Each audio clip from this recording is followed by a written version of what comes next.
Então, bom dia a todos, que a graça, a paz e o amor de Cristo possa estar connosco aqui esta manhã. Eu quero começar com um slide, 3 imagens. E o que é que estas 3 imagens têm em comum? Quais são assim os fatores comuns que nós podemos dali depreender? O Titanic, a pandemia de Covid e o naufrágio do Titanic e o milagre do rio Hudson.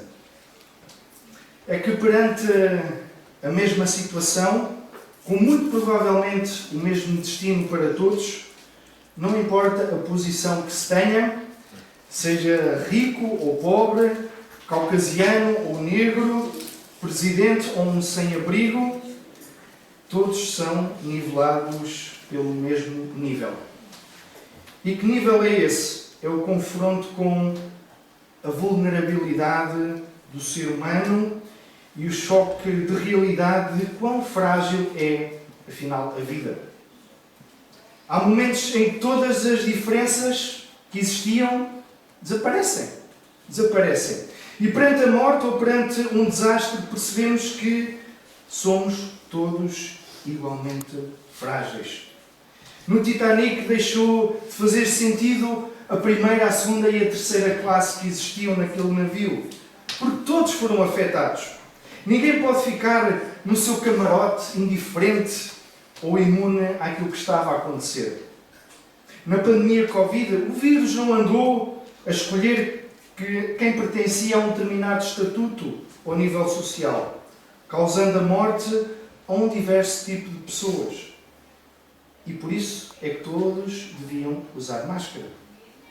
Neste acidente no rio Hudson, Chesley Sullenberger, o piloto, fez um trabalho fantástico, fazendo pousar o avião no rio, depois de ter perdido os 2 motores do avião numa colisão com pássaros, em baixa altitude, salvando todas as pessoas.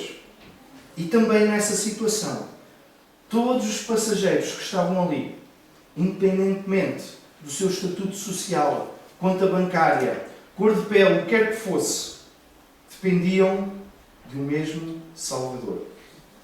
E aos olhos do Evangelho é muito simples ver a mesma situação perante Deus, que é que todos estamos exatamente na mesma condição. Todos somos pecadores. Todos precisamos da mesma graça. Todos necessitamos do mesmo Salvador. Já lemos a carta a Filémon. Ontem estive num casamento e havia lá uma emenda que era filé mignon. Mas não é isso. Não é. É Filémon. Filémon, nós podemos pensar, porquê é que é importante esta carta? O que é que esta carta tem de relevante em mostrar a interação entre estas 3 principais pessoas aqui? Que implicações é que podemos tirar para a nossa vida? Então, irei dividir esta carta em 3 pontos, que é a ação transformadora do Evangelho. Aqui nós estamos a ver de uma forma muito prática. E Paulo a aplicar isso de forma muito prática. Vemos o Evangelho que transforma quem somos, o Evangelho que transforma a forma como vemos os outros, o Evangelho que transforma a forma como nós vivemos também. Então, o Evangelho transforma quem nós somos. Esta carta envolve principalmente 3 pessoas, que é Paulo, Filémon e Onésimo. E Paulo, vemos no versículo 8 que já é velho. Ele escreve a Filémon. Ele não está a escrever sozinho. Timóteo também está aqui envolvido. Vemos logo isso no primeiro versículo. Vemos que ele está preso. Aliás, ele intitula-se por 2 vezes o prisioneiro de Cristo Jesus e aponta por 2 vezes para as algemas que ele está a carregar. E tudo isso por causa do seu compromisso com o Evangelho. E para além de ser dirigido a Filémon de forma particular e direta, é também dirigida a Áfia e a Arquipo, que era companheiro de lutas, e também de uma forma mais geral, à igreja que está aqui na casa de Filémon. Ele escreve com uma intencionalidade e pessoalidade que quer deixar bem sublinhado que tudo o que está escrito é ele mesmo que está a escrever do próprio punho. Portanto, é como que a dizer, olha, isto está a sair cá dentro diretamente de mim para ti, sem intermediários. Quero por isso dizer que isto é muito pessoal e importante para mim e é dirigido para ti da forma mais próxima e pessoal que posso transmitir neste momento. Escreve dirigido a um, é certo, mas também para que outros possam ouvir. Não há que esconder o que pode servir de bom exemplo, de ensino e instrução, mesmo em situações que têm potencial para gerar tensão. E quando Paulo escreve esta carta, Paulo é Paulo, Paulo não é Saulo, já não é Saulo. Antes de conhecer o Senhor, Paulo, em Atos, no capítulo 9, encontramos um Saulo que é respirando ameaças de morte, pedindo cartas para prender os cristãos, convencido de que servia a Deus perseguindo a igreja.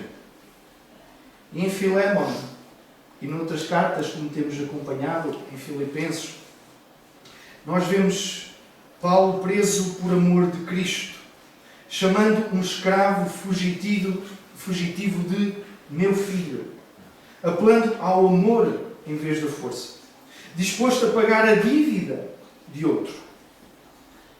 Afinal, quem és tu, Paulo, para escreveres uma carta assim? Quem és tu? A verdade é que é um homem que foi profundamente transformado pelo Evangelho, que agora anuncia e que agora quer desempenhar um papel de mediador à imagem de Jesus. Vemos também Filémon. Ele não se sabe como é que chegou a conhecer Paulo, mas sabe-se que é amado por Paulo. É o colaborador de Paulo e Timóteo. Paulo está agradecido a Deus pelo amor e fé que Filémon tem demonstrado para com o Senhor e todos os santos, no versículo 4 e 5. De resto, o amor demonstrado por Filémon tem confortado Paulo e sido causa de alegria. E Paulo dirige-se a ele, despindo-se da sua autoridade apostólica. Em vez de usar a sua plena legitimidade para o ordenar, que receba e perdoe Onésimo, ele solicita, em nome do amor e em favor do seu filho Onésimo. E vemos este Onésimo, que é um escravo que terá fugido de Filémon, seu senhor, e ao que parece ele era também inútil. Ele era um inútil. Contudo, o seu nome, Onésimo, significa útil.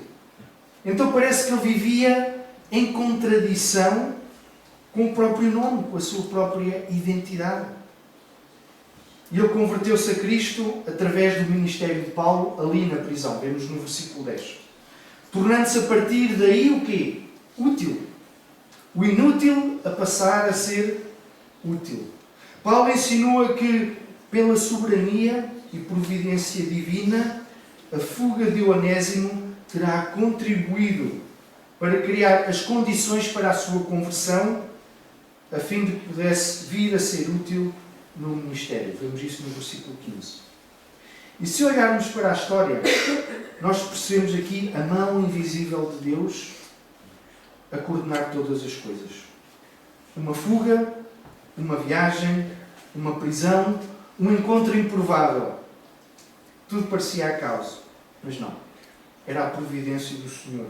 O Deus que governa todas as coisas estava a conduzir um escravo fugitivo a um encontro muito especial com o Evangelho. E talvez muitos de nós possamos dizer o mesmo do nosso percurso e encontro com Cristo. Talvez pensássemos que foi apenas coincidências. E certamente hoje percebemos que Deus já estava a escrever a nossa história na sua soberania. Então o Evangelho transformou a vida destes homens, fazendo-os uma nova pessoa. Alguém que era fugitivo e inútil, possivelmente um devedor, andava perdido ali no meio do Império Romano, agora é filho na fé é útil e é irmão. É uma nova criatura. Que transformação! Mas a verdade é que esta não é apenas a história de Onésimo. Certamente nós nos podemos rever nesta mesma história. Todos nós, à nossa maneira, teremos sido ou somos este Onésimo. Fugimos de Deus, vivemos para nós próprios, acumulamos uma dívida que nunca conseguiríamos pagar, a dívida do nosso pecado. Pensávamos que estávamos livres, íamos por esse império fora, mas afinal estávamos perdidos. Foi então que Cristo nos encontrou. Onésimo encontrou Paulo e nós fomos encontrados por Cristo. E nada aconteceu por acaso. Deus, na sua soberania, a criar as condições para que haja um encontro transformador com este Evangelho. O que de alguma maneira e forma não está explícito nesta carta, este escravo encontrou Paulo e recebeu o Evangelho. Não sei se dirigiu a ele por já ter ouvido falar dele, pode ter sido. Não sei se pela encruzilhada dos caminhos romanos tudo conduziu até àquele ponto. Mas vemos, sobretudo, Deus a escrever uma história de redenção. Não só para Onésimo, mas também para cada um de nós. Então esta carta é o exemplo da aplicação prática da doutrina cristã na vida diária de um crente. Ernest Given, teólogo, ele foi diretor do London Bible College, disse: o cristão perfeito é aquele que, tendo consciência dos seus próprios fracassos, está decidido a avançar para o alvo. Que é a mesma coisa que dizer que um cristão perfeito é aquele que reconhece a sua própria imperfeição, que se arrepende e se deixa transformar pela mensagem do Evangelho.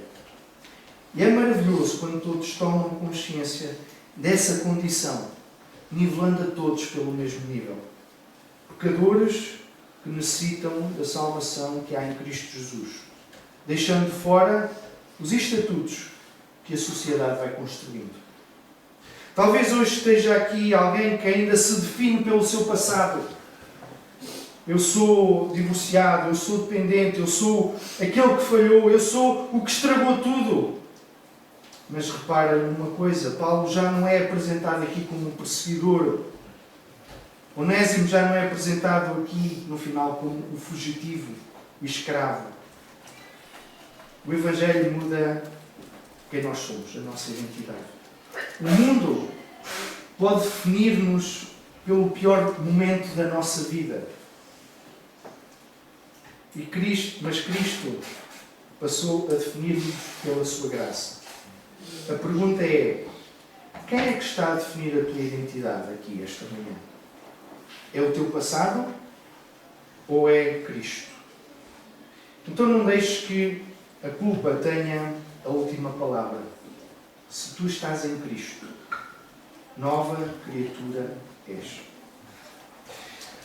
Segundo ponto, o Evangelho transforma a forma como nós vemos também os outros. Quem é que aqui já andou no avião em que é possível ver as condições da primeira classe? A forma como eles vão sentados, como são servidos.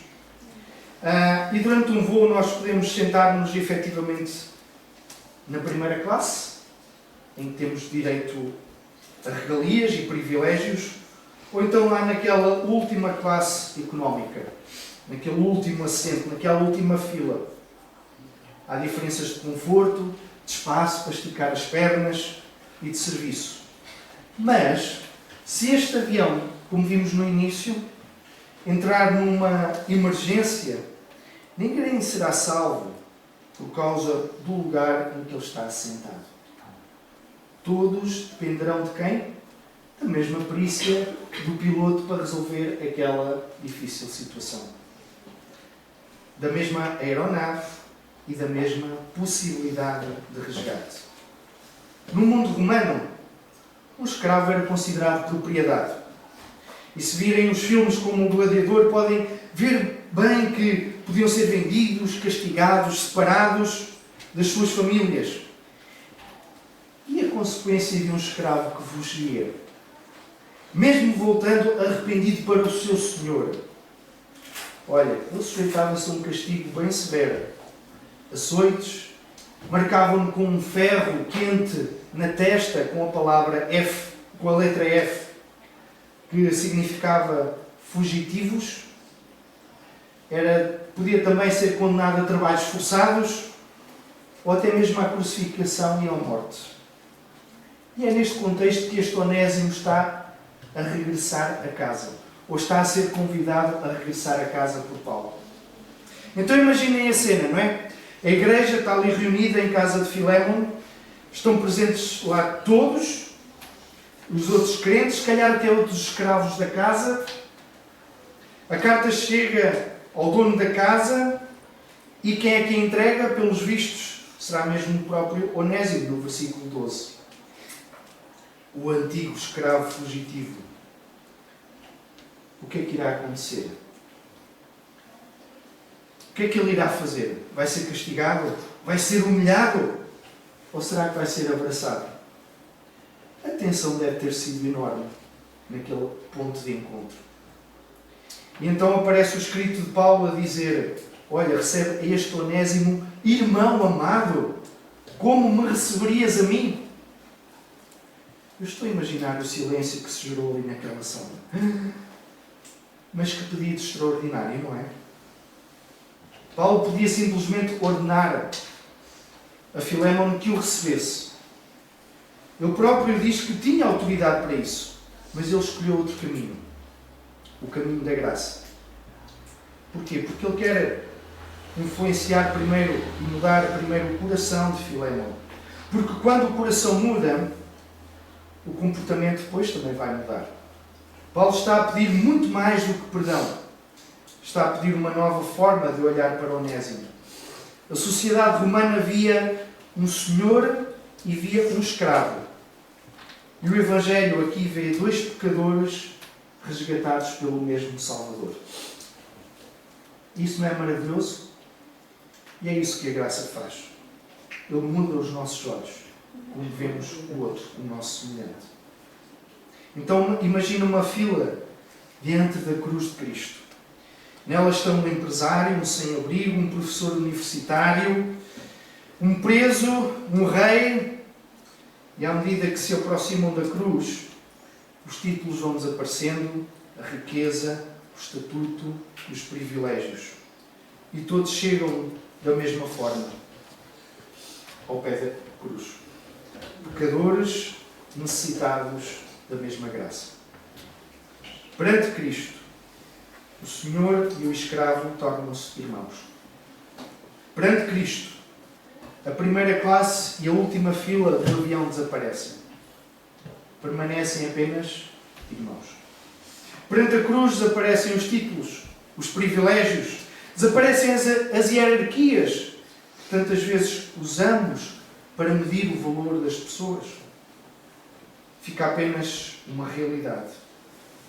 Pecadores resgatados pela mesma graça. Então é muito fácil acreditarmos que somos perdoados. E fomos perdoados. Mas torna-se também muito difícil olhar para alguém que nos magoou e lembrar-nos de que Deus também o pode transformar. E que é também nosso irmão. Então há perguntas que chegam até nós. Há perguntas que chegam até nós. Há alguém cujo passado tu não consegues esquecer? E se calhar não consegues esquecer. Está lá a memória. Mas há alguém que continuas a tratar como se Deus nunca tivesse feito nada na sua vida? Há alguém na igreja que continuas a evitar? Há alguém que já perdoaste com os lábios, mas que no teu coração ainda o estás a condenar? Filémon tinha que decidir. Vou tratar Onésimo pelo pecado que me cometeu ou vou tratá-lo pela graça que recebeu? E esta continua a ser uma decisão nossa hoje ainda. Como é que eu vou tratar? O Evangelho não nos permite olhar para um irmão apenas pelo seu passado. porque Deus também não olha para nós dessa maneira. Já não olha para nós dessa maneira. O Evangelho que transforma a forma como vivemos. Paulo escreve: se ele te deve alguma coisa, lança isso na minha conta. Palavras fortes com uma implicação forte. Paulo está aqui a colocar-se numa posição entre Filémon e Onésimo.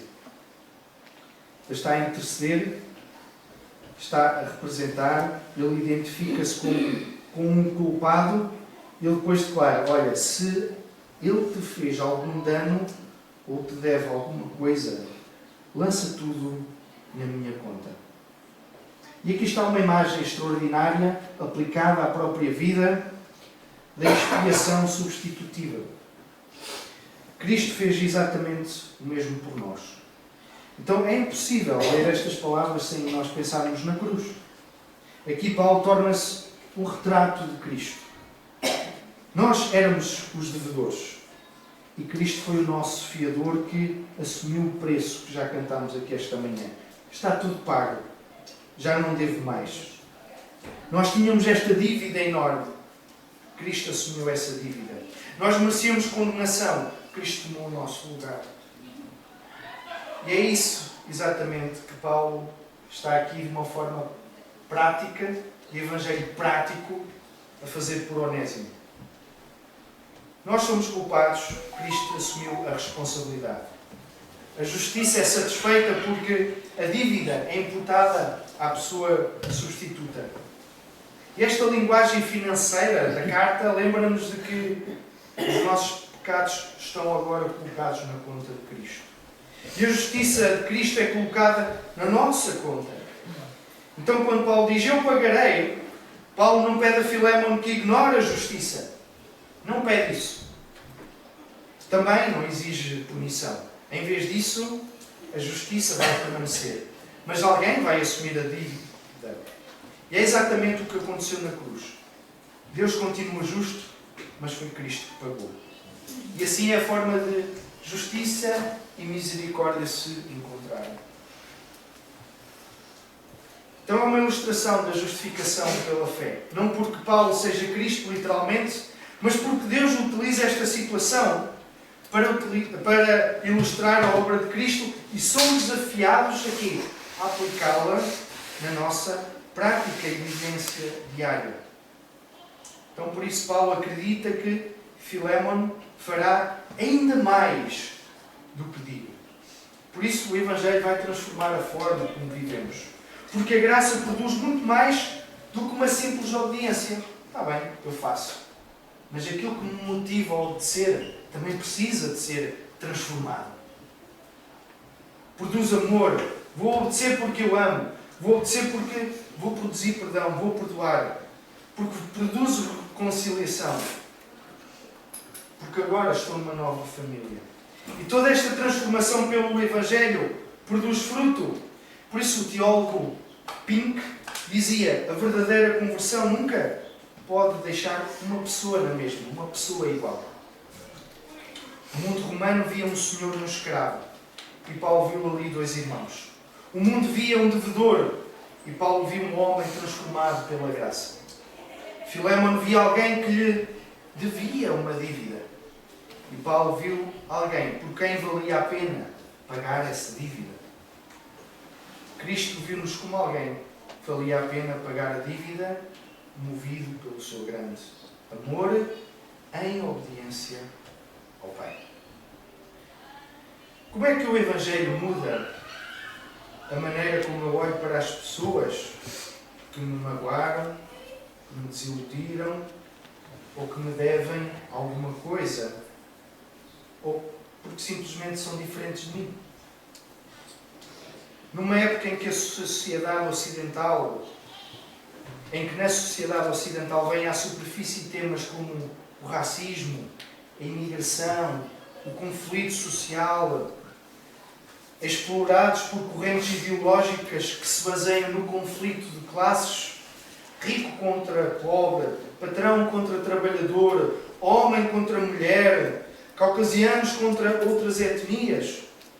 O Evangelho aponta antes para a reconciliação e a colaboração no desempenhar de funções de cada um, tendo por base a fraternidade cristã.